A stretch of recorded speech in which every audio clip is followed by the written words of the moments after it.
Why do I start people off with rotator cuff exercises? Well, simply put, everything we do every day is in front of us. You pick something up, it's in front of you. You stare at your phone, it's in front of you. You're reading a book, it's in front of you. Sitting at a desk, it's in front of you.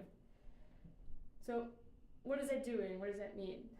When everything you do every day is constantly up here, that's eventually going to pull you forward.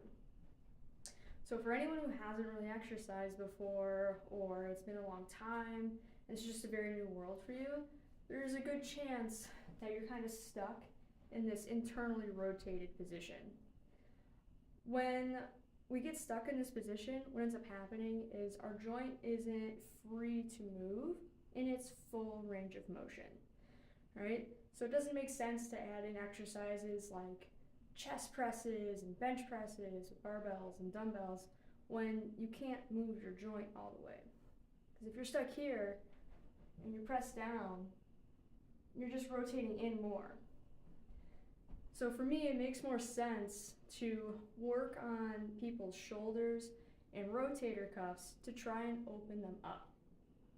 So what's happening in our shoulder joints here? Well, there's a lot.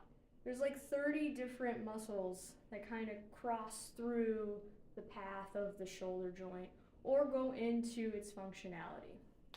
Two of those muscles, our pecs and our lats, are the prime internal rotators of those joints. Those are also two of the biggest muscles that go into the shoulder joint. So what ends up happening is because they're so much bigger, they end up overpowering all the other smaller muscles that are designed to keep us pulled back. But that doesn't mean that you can't work on that. It's very possible to do a bunch of rotator cuff and shoulder exercises to open you up over time and regain that functionality and that range of motion. So what do those exercises look like? For me, I like to choose exercises that are going to externally rotate you as well as give you the ability to upwardly rotate your shoulder blades. So typically, external rotation will happen a little bit faster than your ability to lift your arms up comfortably overhead without looking like a turtle.